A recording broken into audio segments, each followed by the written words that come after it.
안녕하십니까 여러분. 설 연휴 잘 보내셨나요?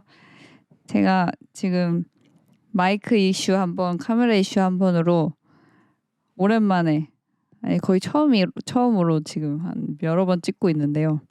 빨리 찍고 자고 싶다라는 생각이 들어버렸습니다. 절대 다이어리 톡이 귀찮다는 건 아닌데 내가 왜 이렇게까지 하고 있지라는 생각이 문득 들어가지고 그럼에도 불구하고 봐주시는 모든 여러분들 정말 감사드리고요. 제가 연휴 동안 우리 같이 으쌰으쌰해서 공부해 봅시다 하고 각자의 목표 공유하자고 했었는데 몇몇 분들께서 댓글이든 인스타 DM이든 보내주셨어요. 그래서 저의 이제 진척도를 공유드리고자 오늘은 카메라를 켰고요.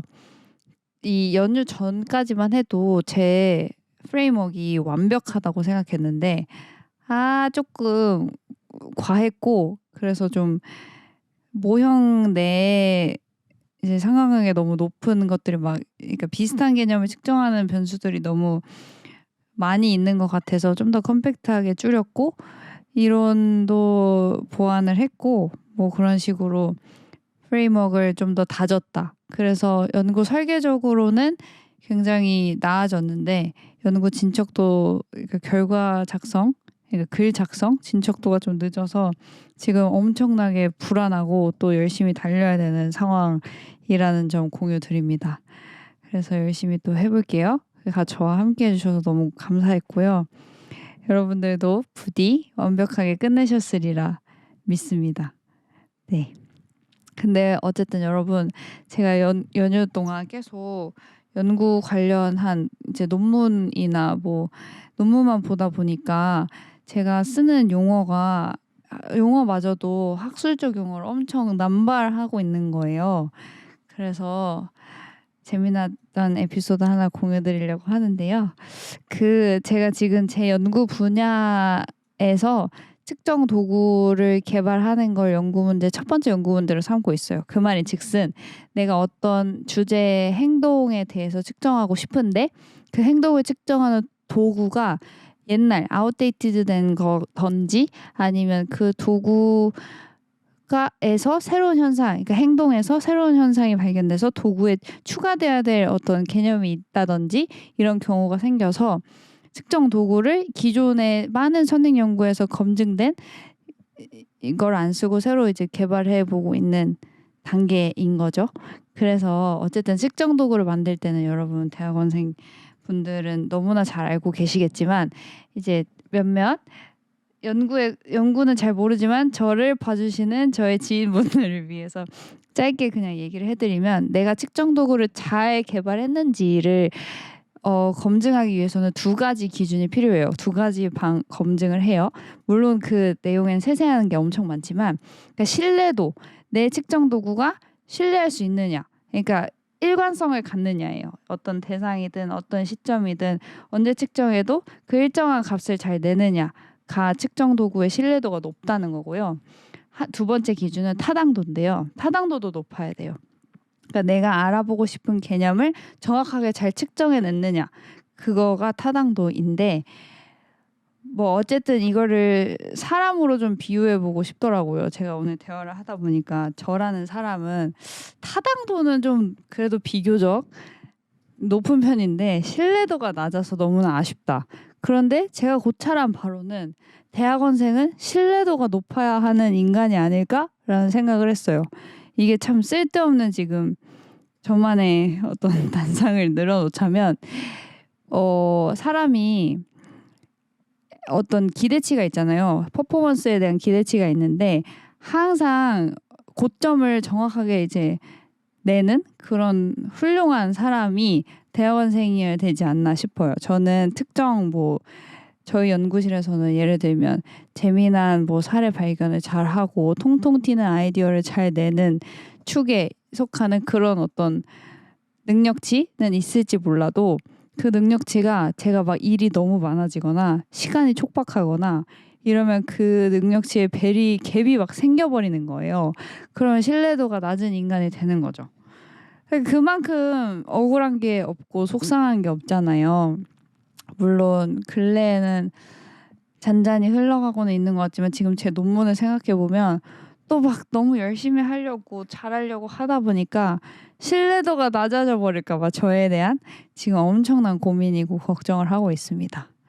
그러니까 대학원생은 잘도 해야 되지만 그 잘이 항상 어느 정도 평균치 이상의 능력을 수행할 수 있는 것도 되게 신뢰할 수 있는 인간이 돼야 되는 것도 중요하다라는 생각을 했어요. 정말 구구절절인데요.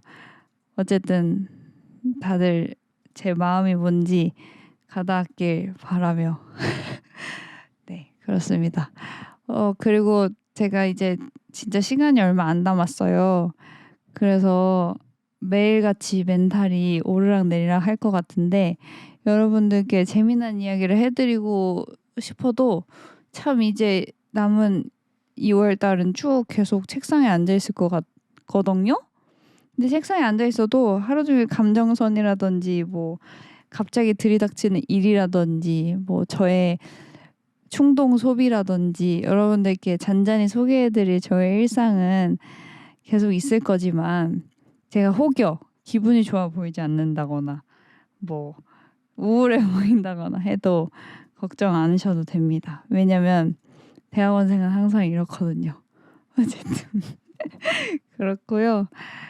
꾸준히 저희 어머니 아버지가 이 영상을 봐주시는데 피드백을 또 이렇게 해주시거든요. 너무 쓸데없는 얘기는 하지 마라 이런 조언을 항상 많이 하시는데 그럼에도 불구하고 쓸데없는 얘기를 하나 해보고 싶다. 그게 뭐냐면 제가 이제 설이 구정이 지나다 보니까 내 나이가 몇이지?를 이제는 계산을 좀 해야 되더라고요. 제가 30, 그러니까 그러니까 30살 이후로는 제 나이를 숫자로 잘 세지 않게 돼버렸어요. 특히 이제 윤정부 이후에 만 나이 어쩌고 되면서 자꾸 안 세게 안 세게 되더라고요. 근데 이제 인스타그램 보다가 설 명절에는 결혼 언제 하니? 뭐 대학원생들한테는 졸업은 언제 하니? 논문 다 썼니? 이런 질문하면 각 그 질문당 세뱃돈 그 비용이 적혀 있더라고요. 근데 막 결혼 언제 하니? 이거는 456억 막 이런 이렇게 적혀 있던데 그만큼 예민하고 결혼이 쉽지 않은 문제니까 그렇게 금액을 책정해 놓으셨겠죠? 재미난 콘텐츠 제작자분이. 근데 뭐 어쨌든 제가 그 결혼에 대한 생각을 갑자기 해봤어요. 왜 해봤느냐? 대학원생이 결혼을 준비하기가 참 쉽지 않은데 왜냐면 시간적 여유가 없고 마음의 여유는 더더욱 없으니까요. 근데 저희 랩실은 되게 결혼을 다 빨리 하시는 편이거든요. 그러니까 저랑 이제 나이대가 비슷한 동료분도 박사 과정 중에 심지어는 논문을 쓸 때 이제 결혼 준비를 하고 결혼을 했어요. 근데 다들 졸업하면 더 바빠서 결혼할 시간도 없고 연애할 시간은 더더욱 없다 이런 말씀들을 많이 하셔가지고 나도 그러면 올 한 해 이 논문으로 정신이 없는 와중에 결혼에 대한 생각을 놓지는 않아야 되지 않을까라는 걱정을 갑자기 문득 했답니다. 그러니까 그 참 네 그렇고요. 부모님이 왜 쓸데없는 얘기 하지 말라고 하냐면 부모님께서는 이제 저의 개인정보에 대한 걸 너무 많이 얘기하는 거를 엄청 걱정하세요. 마치 무슨 영화 속의 주인공처럼 저를 우려하곤 하시는데 그러니까 제가 뭣도 아니지만 딸이니까 걱정하시는 거겠죠.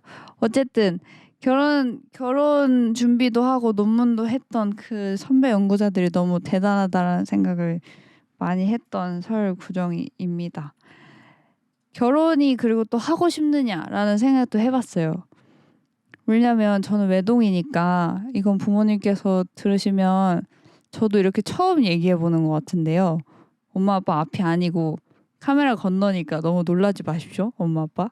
어쨌든 그 결혼을 해야 되나라는 생각을 진짜 안 하고 살았어요. 왜냐면 저는 외동 어와둥둥으로 살아서 우리 딸은 뭐 능력 되면 결혼하지 마 이런 얘기도 우스갯소리를 하시는 두 분이시기 때문에 결혼 생각을 안 했는데, 사실 저희 어머니 아버지께서 저와 평생을 함께 하시면 너무 좋겠지만 그러지 못하잖아요. 인간은 언젠가는 엄마 아빠도 제 곁에 안 계시는 순간이 있을 수 있다는 생각을 요즘 문득 하게 되는 것 같아요. 그래서 엄청 무섭고 슬프고 그런 상상을 하면. 그런데 그때 내가 오롯이 혼자일 수 있나? 그 정도로 내가 단단한 인간인가?에 대한 고민을 엄청나게 해요.